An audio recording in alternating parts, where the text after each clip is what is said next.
E vamos começar direto já com o nosso Maduro. É complicado, gente. E o chanceler da Colômbia afirmou que o presidente do país, Gustavo Petro, convocou uma reunião com o presidente Lula, com Andrés Obrador, que é o presidente do México, e Nicolás Maduro, reeleito presidente na Venezuela. De acordo com o ministro, o grupo deve ligar para Maduro e tratar da crise em Caracas. Então, Maduro faz parte dessa reunião, vamos chamá-lo. A reunião foi marcada devido ao mandado de prisão emitido pelo Ministério Público venezuelano contra Edmundo González, o principal opositor de Maduro e que ganhou as eleições. Segundo o chanceler colombiano, os mediadores atuarão para garantir a soberania e a autonomia da Venezuela, entre aspas. As soluções devem ser encontradas pelos venezuelanos. Então já podemos dizer, Emerson Tawil, que esse é um grupo formado para dar sustentação ao ditador Nicolás Maduro, porque é um grupo para legitimar a fraude eleitoral. Ou será que não é bem isso? Boa tarde, Capesa, aos amigos de bancada, nossa audiência. Pois é, desde o dia 28, que foi a eleição, dia 30 já, Edmundo se tornou recluso, nunca mais ninguém o viu. E ele foi intimado por 3 vezes pelo Ministério Público, do qual ele não compareceu por essa razão, essa postura do Maduro. É muito preocupante, porque até agora todos os países estão numa empreitada para tentar colocar uma certa democracia e restabelecer a ordem dentro da Venezuela, mas todas elas chafurdaram. Não vejo agora o país, o Brasil, à frente disso. Inclusive Itamaraty até horas atrás não havia se manifestado se isso realmente iria acontecer ou não, né? Então, são coisas que, para mim, enxuga gelo. A grande verdade é essa, porque a Venezuela vai a passos largos com a sua ditadura de Maduro, ninguém consegue fazer o reverso disso. A população venezuelana vem sofrendo paulatinamente há anos, e, inclusive, não sabemos qual será o desfecho disso. Não sei como é que vai ser, porque, olha, até a OEA está envolvida nisso e ninguém consegue colocar freio em Maduro. Ele tem ali a sua jurisdição, da qual ninguém se habilita a ingressar para tomar alguma medida concreta e eficaz para que as coisas possam ser minimamente restabelecidas na Venezuela, Capês. Luiz Augusto Durso, você também, advogado militante, assim como Emerson Tawil, como é que fica essa questão? Quer dizer, as urnas, as parciais, que são as atas de cada local de votação, sumiram. Então, não consegue se aferir qual foi o resultado da eleição. Ele não mostra estas atas. O Supremo Tribunal Federal venezuelano e o Ministério Público estão completamente manipulados por ele.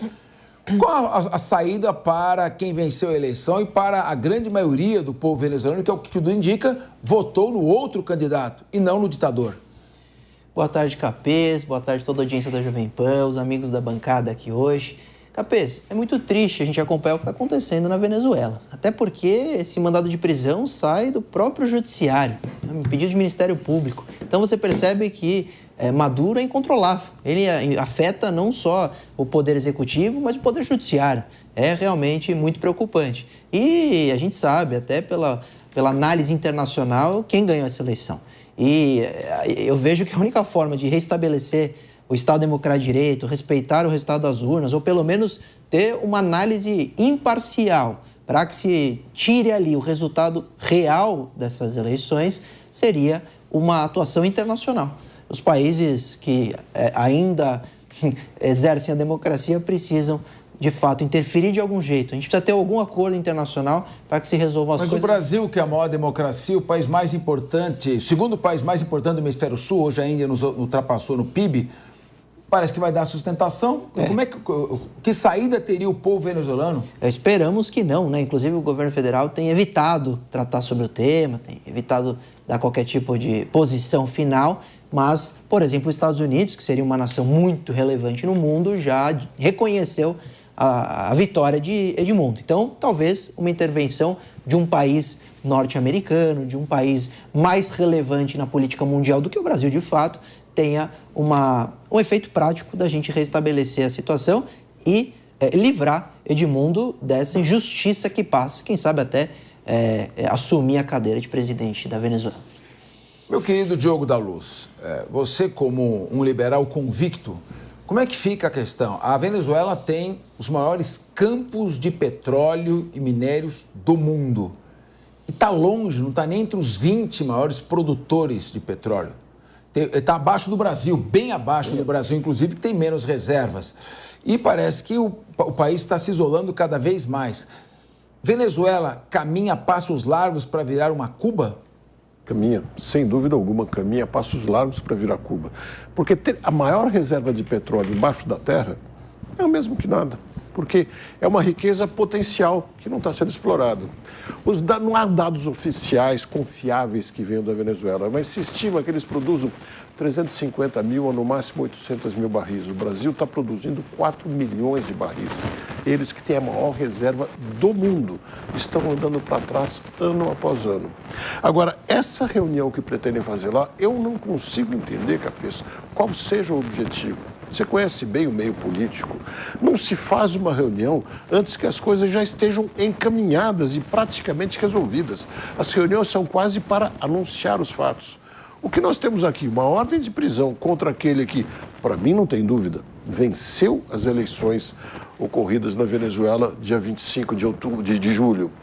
E vão lá conversar e ainda dizendo de antemão que os venezuelanos têm que resolver os seus problemas por si próprios. Isso seria o mesmo que dizer, nós vamos deixar eles como estão, nós vamos lá para endossar o que está acontecendo lá. Eu acho que isso para a imagem do Brasil é muitíssimo ruim. Maria de Carli, a Venezuela, nos anos 70, foi um dos países mais ricos do mundo, um dos paraísos monetários, berço de um capitalismo sul-americano. Hoje foi realizada uma pesquisa dos 67 países com pior ranking de competitividade. Sabe que lugar pegou a Venezuela? O último. E o Brasil? 62º, quase lá. Como você vê daqui para frente o futuro de uma Venezuela? Nas mãos de uma ditadura. O Maduro está mandando prender 120 crianças e adolescentes, mandou prender o opositor que supostamente ganhou as eleições. Como você vê o futuro venezuelano? Eu tenho uma visão muito pessimista do futuro venezuelano se as coisas continuarem como estão, e ao que tudo indica, tudo vai continuar como está, né? Aqui a gente falou na mesa que não há um respaldo da comunidade internacional, que parece cruzar os braços diante do que acontece na Venezuela. Não podemos esquecer que a Venezuela, de fato, senta na maior reserva de petróleo do mundo, mas é importante mencionar dados que o país possui uma diáspora, né, que é o equivalente à população emigrante que emigrou do país, é equivalente a países que vivem em situações de guerra civil, o que indica muito a situação social da Venezuela atualmente. Né? É o país que mais exporta emigrantes no mundo, de acordo com o índice da CIA.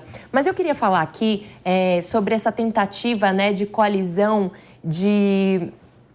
ao que parece, criação de um bloco, né, de países latino-americanos que atualmente estão com governos de centro-esquerda para tentar resolver, achar uma solução através da conversa, do diálogo, que eu acho que há muito tempo já se esgotou essa ferramenta. A gente sabe que o Maduro não está a fim de discordar, não está a fim de conversar. Cada dia mais ele vem tomando atitudes mais e mais autoritárias, dignas de um ditador, que infelizmente se legitima pelo mecanismo da democracia, perde a democracia, que fica com uma mancha, né, dentro de um país que não é nada democrático. E infelizmente o nosso governo aqui do Brasil parece não reconhecer o Maduro como um ditador, insiste em não mencioná-lo ou se referir ao Maduro como um ditador. Perde muito, né, o Brasil e Lula, né, no caso, né, o Brasil como um líder regional poderia fazer muito mais do que está sendo feito até agora. Tauil pediu a palavra? Capês, até o Durso acabou comentando que é importante fazermos um tratado, um diagnóstico ali para que tivesse umas tratativas para que pudesse se avançar. É importante destacar que existe o Tratado de Barbados, assinado inclusive, capitaneado por Noruega, e o Brasil faz parte, né, desse conglomerado. E aí, quer dizer, existe um tratado do qual não foi cumprido, até onde a gente consegue perceber, e mesmo assim o Brasil vai fazer parte de uma nova negociação. Então, o que me parece muito mais é uma narrativa de que os países vizinhos, até mesmo de outros continentes, estão interessados na apaziguar essa situação dentro da Venezuela, mas que não se trata de apenas narrativas, precisa de efetividade, precisa de prática, precisa de voluntariedade, né? Precisamos de atos práticos para que possam realmente fazer a reversão desse quadro dramático dentro da Venezuela. Mas pelo que eu entendi da notícia, Tauil, esse grupo integrado aí pelo Brasil, pela Colômbia e outros países, estão querendo, na verdade, legitimar a vitória. Ou seja, olha, vamos dar uma maneirada, não vamos mais prender ninguém, você já é o presidente, nós te reconhecemos. E aí, então, nós estamos legitimando uma ditadura. Ou seja, é um pouco contraditório falar em defender a democracia e apoiar uma ditadura, você não acha? Sem dúvida alguma, porque acaba sendo dicotômico também isso, né? Porque, veja só, você chancelar aquilo que o mundo todo está enxergando sobre a lente de que realmente foi um abuso dentro das eleições na Venezuela, e sem contar a ditadura que já se arrasta há anos dentro daquele país, sem dúvida alguma, uma coisa muito vergonhosa do nosso ponto de vista, o Brasil participar desse enlace para que a Venezuela tenha a sua chancela e o reconhecimento de que as eleições foram feitas e realizadas de uma forma democrática, sabendo que não ocorreu. Bom, aguardemos.